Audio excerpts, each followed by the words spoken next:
You are going to listen to a conversation between two people, a customer and a representative of a company which rents cars. There are 3 alternative answers, A, B and C, for each question. Decide which alternative is the most suitable answer and circle the appropriate letter. First, you have some time to look at questions 1 to 6.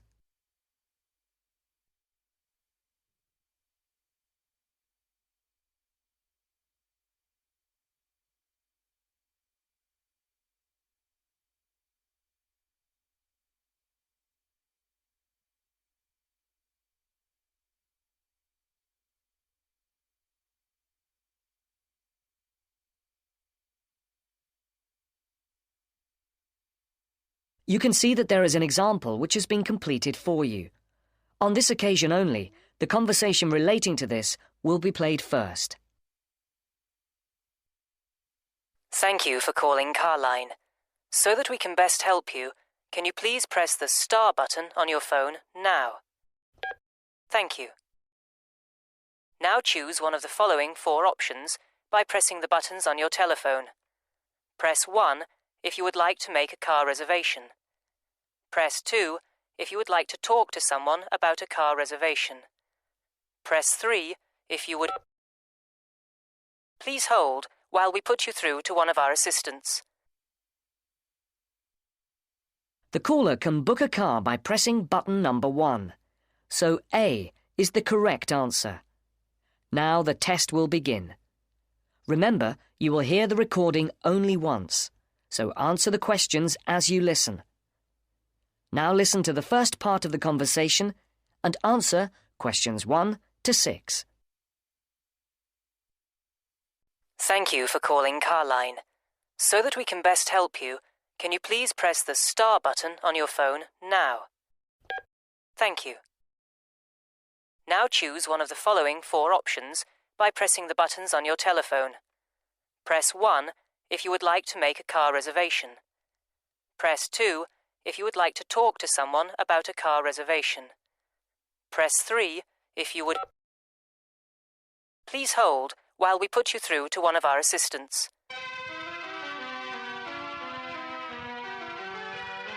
Good morning, Melanie speaking. How can I help you? My name is Mr. Maxine, and I booked a car several days ago to be picked up from Heathrow Airport in London, and I'd like to change the booking. I see. Have you got a reference? Yes, I have it here somewhere on a piece of paper. Here it is. It's A for Alpha, C for Charlie, F for Foxtrot, Y for... Yeah. Yes. The number 15, 15, A for Alpha, and G for Go. Let's see. Can I just check that? ACFY15AG. Yes. Mr. John Maxine. Yes, that's it. Okay, so how can I help you? I booked a car for 3 days from this Friday at 6 p.m. to Monday at 6 p.m. Yes, a manual. I'd like to change it for a larger car and an automatic rather than a manual. And I'd also like to book it for 5 rather than 3 days. Okay, let's have a look. We have an estate which is automatic. Yes, that would be perfect. There is a difference in price, though. For the extra 2 days? Yes, but also for the size of the car. The estate is £15 more expensive per day than the saloon car you have already booked. Okay, and how much extra is it altogether then? That makes it an extra £165. It seems rather expensive. The last time I hired one, it wasn't so much. When was that? Several weeks ago. I see. Before the speakers continue their conversation, look at questions 7 to 10.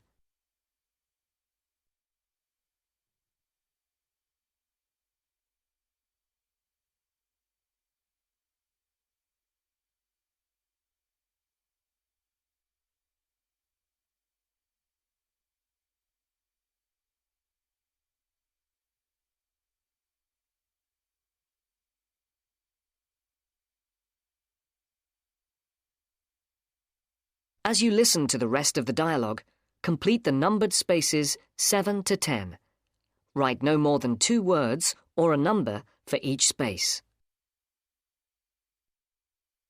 Well, it's basically because the rates change daily according to the cars available.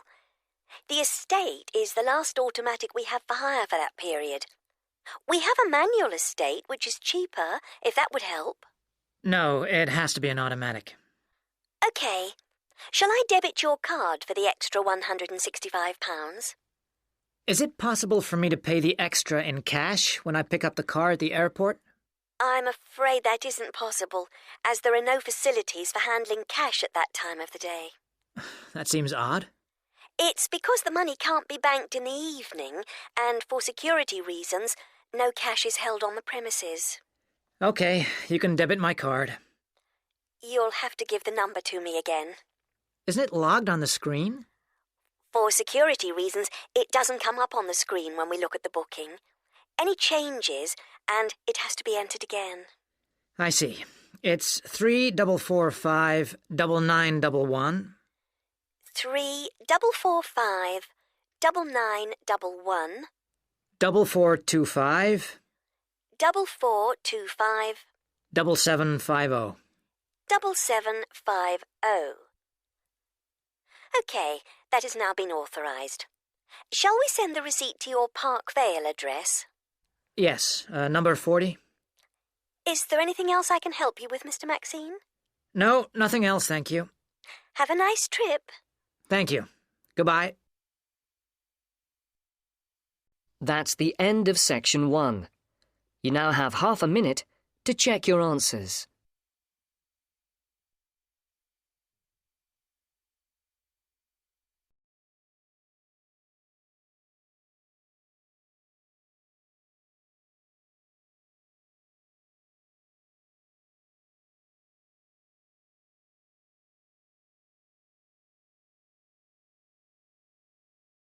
Now turn to section 2.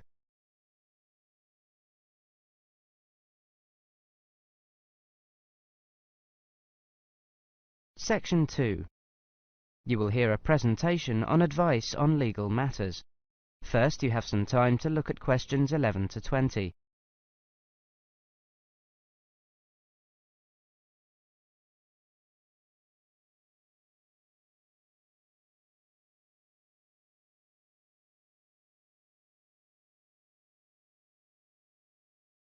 Now listen carefully and answer questions 11 to 20.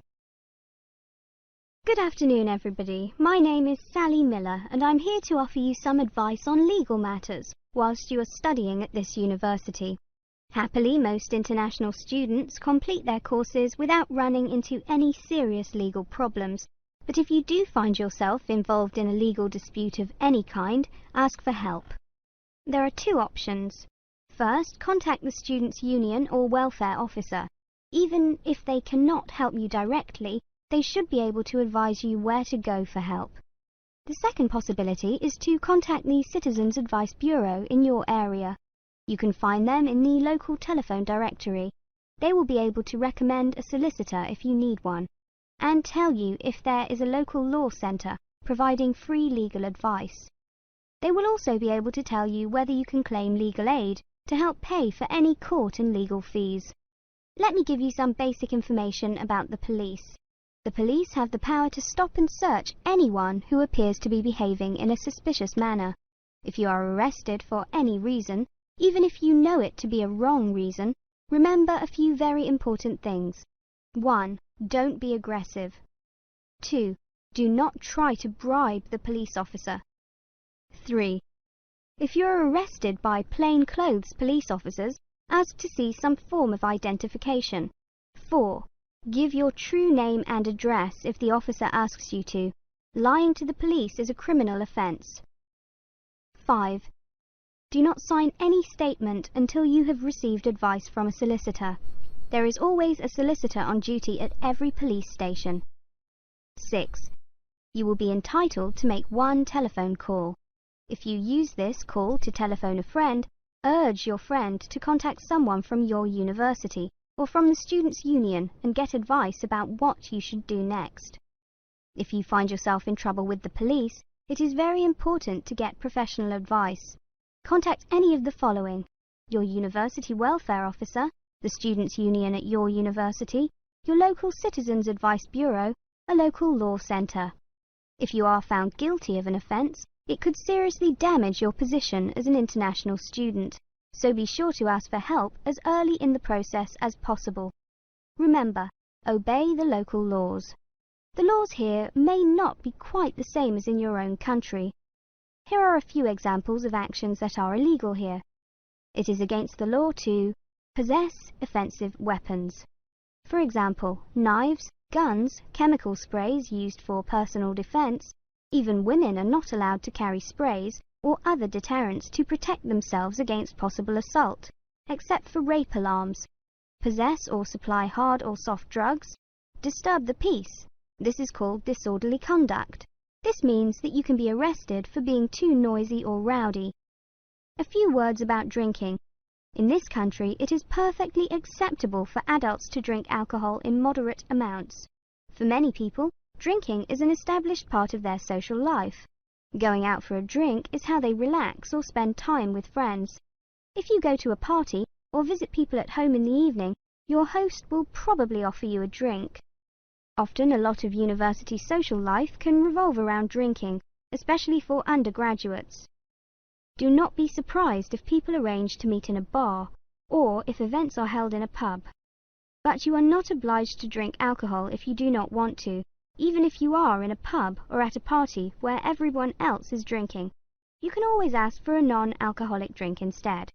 And if you feel uncomfortable going to places that serve alcohol, explain this to your friends. There are lots of other places where you can meet. If you do choose to drink, remember that you should never drive a motor vehicle after drinking alcohol. It is dangerous, and the police can impose serious penalties on you. Also, remember that being drunk in public is not acceptable either, and the police can arrest you for it.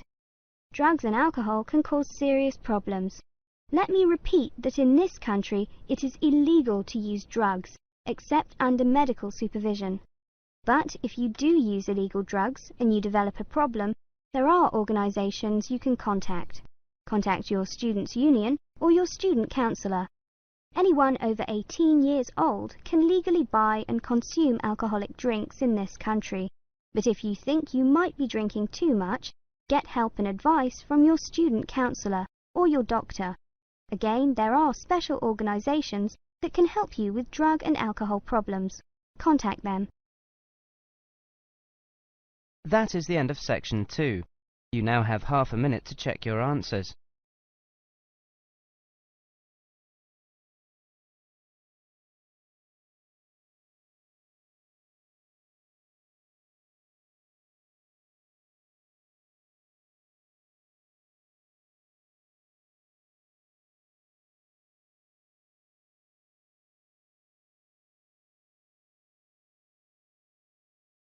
Now turn to Section 3.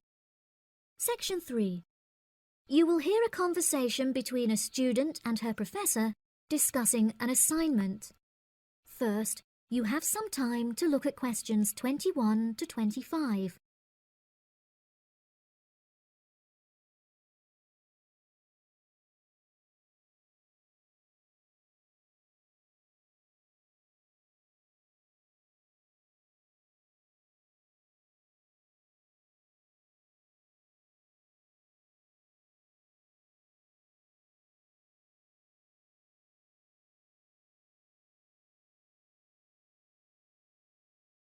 Now listen carefully and answer questions 21 to 25.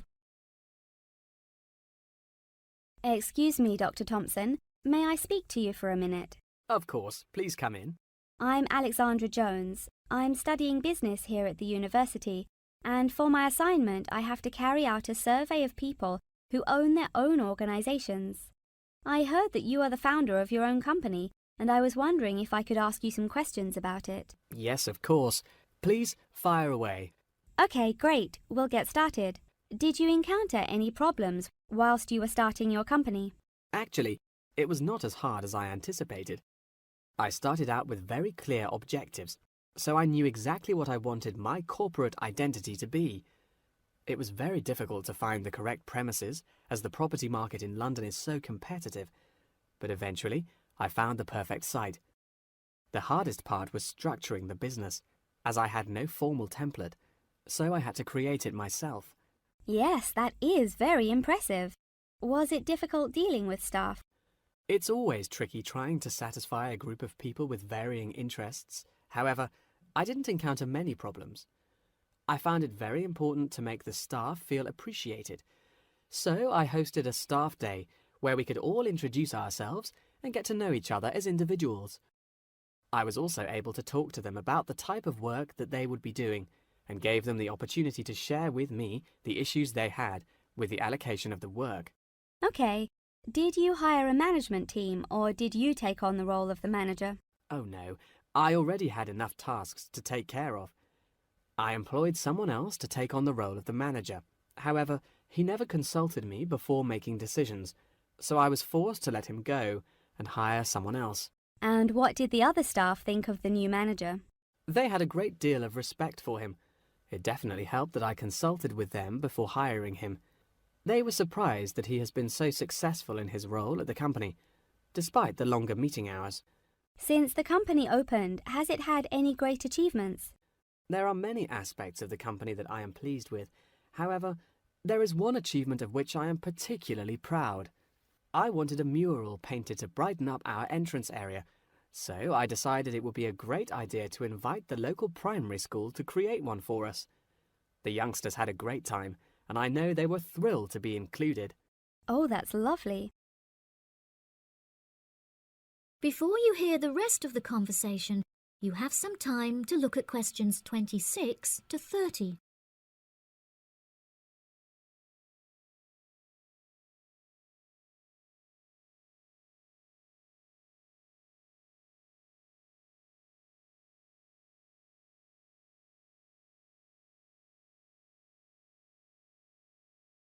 Now listen and answer questions 26 to 30. Have you encountered any major problems since you opened the company? Yes, we are always encountering issues with employment because it is very hard to find people who are qualified for the roles that we are offering. But unfortunately, there is no solution to this. One of our administrators also recently left to go on maternity leave, which put us in a tricky situation. However, we have managed to find a temporary replacement for her. It's also now approaching the period when we must carry out our financial training, so I need to find a venue with enough space to hold everyone. It will be interesting trying to organise that event. Oh gosh, I can imagine. I find it hard enough to organise myself. Organisation is a difficult thing to master, but it is also essential for success. Whilst I was learning how to stay organised, I realised that the role of motivation is essential. Okay, that's great. I also suggest that you visit the library, as there is a section on culture that will have some very valuable material on how to develop your organisation skills. Okay, I'll head to the library when we're finished. I think you will find it very useful.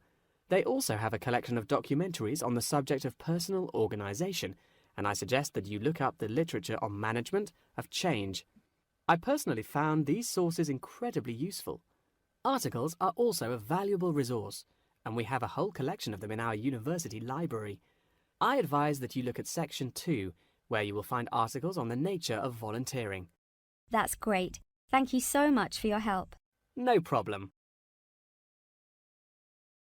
That is the end of section 3. You now have half a minute to check your answers.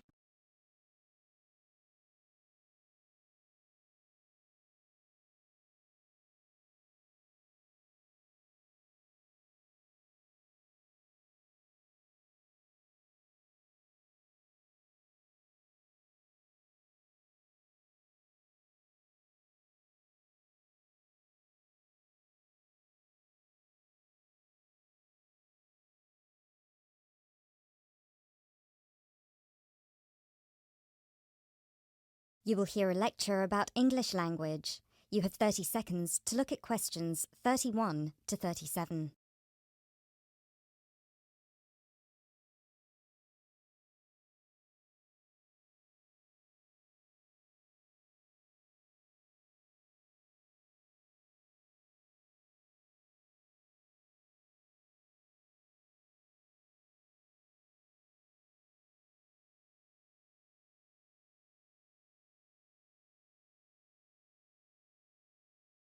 Those of you who were here last week will remember that we talked about the journey of the English language from its early Indo-European origins through to Old English, Middle English, and then to early and late modern English before it reached the form that it has today. Today, we will be continuing that theme by focusing on the future of the English language and all the places it might go from here. There are about 2.1 billion people around the world who can speak English. Out of these, only 400 million are native speakers, which means that 4 in 5 English speakers are non-natives. This is obviously quite an impressive number, considering that just 2 centuries ago, in 1801, there were only about 20 million speakers of English around the world, and languages like French and German were ahead of English in terms of how many people were using them. But what does it mean? What it means is that the future of the English language doesn't really depend on its native speakers, but on that massive number of non-native speakers learning it around the world. Has anyone heard the term pidgin before, or Creole? A pidgin is a simplified version of a language which acts as a bridge between two people who don't have a common language, allowing them to communicate with each other. While a Creole is a language that evolves from a pidgin, with the difference that it is fully formed with clear grammatical rules and vocabulary. There are currently dozens of Pidgin and Creole languages based on English around the world, for example, Nigerian Pidgin or Jamaican Patois. These languages are also known as Englishes. What's interesting about these Englishes is how different they sound to, for lack of a better term, proper English. Take the word trousers, for instance. In Sheng, which is a Kenyan Creole language, they're called longi because they're long. But even versions of English that are recognized as official variations or dialects still differ greatly from each other. Americans and Jamaicans would call the back of a car where you store your luggage the trunk. Britons, Australians, Canadians, and other Commonwealth countries would call it the boot. A subway in the UK is a tunnel under a road that allows pedestrians to cross safely. In the US, it's an underground train. You might think of these differences as minute, but when you take into account the dozens of different versions of English out there, a very intriguing parallel arises with another language from the past: Latin. Latin, too, used to be a lingua franca. Nowadays, it's all but dead, spoken only by a few clerics and scholars. At some point in history, it splintered into various different languages which became known as Romance languages. For example, Spanish, Italian, or French. There are some that theorize that the same thing might happen to English in the near or distant future, that all these Englishes we have today in different countries will continue to develop, so pidgins will turn into Creole languages, and Creole languages will turn into just languages, and English itself, as we know it today, will disappear, or become less and less important. It's an interesting theory, if nothing else. You now have 30 seconds to look at questions 38 to 40.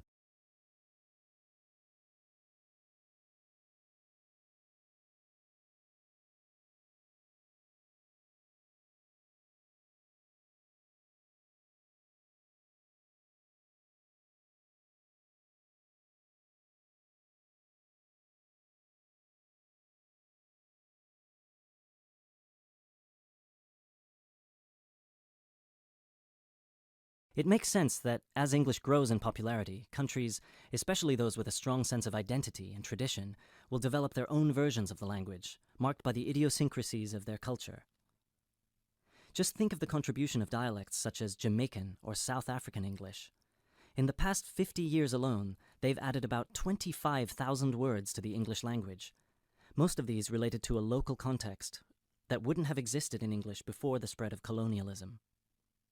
In terms of numbers, just those are enough for a brand new language. There are some flaws to this theory too, however. While it's true that Latin and English have a lot of similarities in terms of how they developed, or have developed throughout history, there is one big difference. We currently live in an era of globalization. Today, you can be in India and stream an American film or TV series in seconds. You can be in Nigeria and listen to British music. You can be in Brazil and read a novel from an Australian author. Just a few centuries ago, this was unthinkable. So what's the other way that English could go? According to some experts, there's the possibility that it could maintain its status as the world's global language, but with a few differences. Already today, most conversations in English occur between non-native speakers. While many of these might be fluent, the majority probably only have an intermediate understanding of the language, devoid of the nuances, colloquialisms, and complex collocations that native speakers employ in their interactions.